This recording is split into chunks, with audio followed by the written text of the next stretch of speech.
আবর্জনায় ঢেকে গেছে রাস্তাঘাট, তার পাশাপাশি বন্ধ জল নিকাশি ব্যবস্থা। এমন চিত্র আজ উঠে আসলো রাজধানী আগরতলা থেকে। দুর্ভোগে শিক্ষা নিকেতন স্কুল সংলগ্নে এবার লক্ষ্য করা গেছে স্থানীয়দের দুর্ভোগ। অভিযোগের পরও ব্যবস্থা না নেওয়ায় ক্ষোভ বাড়ছে।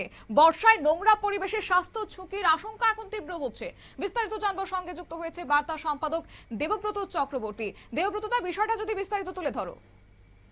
দেখো, আগরতলা পুর নিগমের সম্পূর্ণ ব্যর্থতার যে নগ্ন চেহারা, যে স্কেলিটন, তা কিন্তু ইতিমধ্যে রাজধানীবাসী অবলোকন করছে।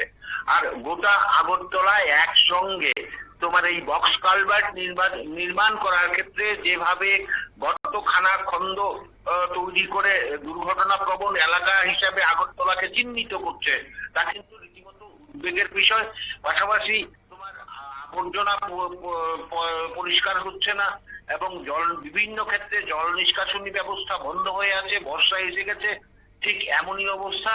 তোমার ইন্দ্রনগর এলাকায় আবর্জনায় ঢেকেছে রাস্তা, জল নিকাশি বন্ধ, ক্ষোভে ফুটছে এলাকাবাসী।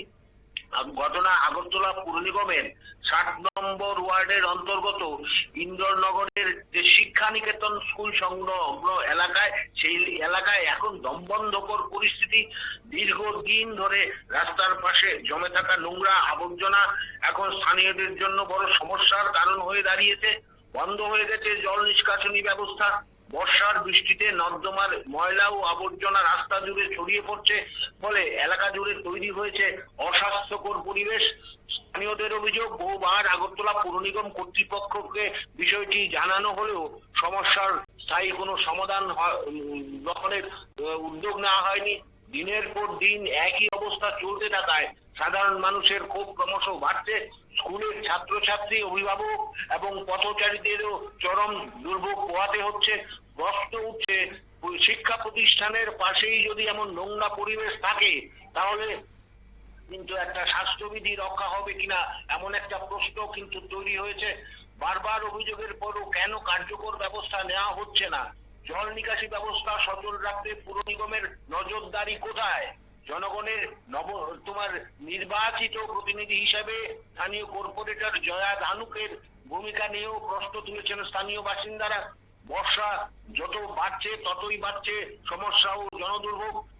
দ্রুত আবর্জনা অপসারণ, নর্দমা পরিষ্কার এবং জল নিষ্কাশনের ব্যবস্থা না হলে পরিস্থিতি আরো ভয়াবহ হতে পারে বলে আশঙ্কা করছেন স্থানীয়রা।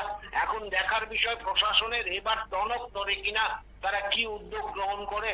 আসলে যেই পরিস্থিতি তৈরি হয়েছে, দেখো তোমার এই রাস্তা দিয়েই কিন্তু পার্শ্ববর্তী যে শিক্ষা নিকেতন স্কুল রয়েছে, বনেদি স্কুল, এই শিক্ষা নিকেতন স্কুলে যাওয়ার ক্ষেত্রে যারা পড়ুয়ারা আছেন, এই বৃষ্টিতে এই নরক গুলজার জলমগ্ন হয়ে যখন রাস্তায় চলে আসে, তখন কিন্তু তা দিয়ে হেঁটে যাওয়া দুষ্কর হয়ে পড়ছে। আশ্চর্যজনক, লজ্জাজনক ব্যাপার হলো, এ ব্যাপারে স্থানীয় 7 নম্বর ওয়ার্ড অফিসে জানানো, বারবার এলাকাবাসী জানানো সত্ত্বেও কোনো ব্যবস্থা গ্রহণ করছেন না। এবং যিনি নির্বাচিত প্রতিনিধি কর্পোরেটর, এই জয়া ধানুককে বারবার স্থানীয় সাধারণ এই সমস্যা সমাধানের অনুরোধ জানিয়েছেন, কিন্তু আজ পর্যন্ত কোনো স্থায়ী সমাধান হয়নি বলে স্থানীয় সাধারণের অভিযোগ। এজন্য একটা ইচ্ছাকৃত ভাবে সাধারণ মানুষকে ব্যতিব্যস্ত করা, সাধারণ মানুষকে নাজেহাল করা, তাদের দুর্ভোগের মধ্যে ফেলে দেওয়ার একটা নগ্ন চিত্র। আসলে আগরতলা পুর নিগম যে আগরতলার বিভিন্ন পুর নিগমের যে সমস্ত কর্মকাণ্ডগুলো চালাতে হয়, তা চালাতে পুরোপুরি ব্যর্থ। এর একটা নগ্ন চিত্র, স্কেলিটন কিন্তু দেখা গেছে এই তোমার আগরতলা পুর নিগমের 7 নম্বর ওয়ার্ডের অন্তর্গত ইন্দ্রনগরের শান্তিনিকেতন স্কুল সংলগ্ন এলাকায়। সাধারণ মানুষ এই ঘটনায় কিন্তু এখন ক্ষোভে ফুঁসছে শতাব্দী। একেবারে তাই, ধন্যবাদ।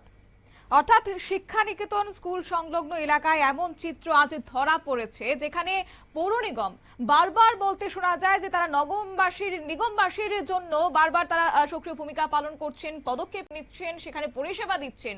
আদতে বাস্তব চিত্র বলছে তার উল্টো কথা। যেখানে বর্ষা এসে গেছে, এখন দুর্ভোগ কাদের পোহাতে হবে? না যাদের টাকায়, যাদের করের টাকায় শহরকে সৌন্দর্য ফিরিয়ে আনার চেষ্টার কথা বলেন বারবার পৌর নিগম। সেক্ষেত্রে দুর্ভোগ পোহাতে হবে আখেরে সাধারণ মানুষকেই। তবে দেখা যাক এক্ষেত্রে আদৌ পুর নিগমের এই যে পরিষেবা সবটাই কি ব্যর্থতার দিকেই ঠেলে যায়, নাকি সত্যি অর্থে পুর নিগম আগামী দিনে কোন রকমের ভূমিকা গ্রহণ করে নিগমবাসীর জন্য। সংবাদ আপাতত এই পর্যন্তই। পরবর্তী আপডেটের জন্য চোখ রাখুন শুধুমাত্র নিউজ ভ্যানগার্ডের পর্দায়। নমস্কার।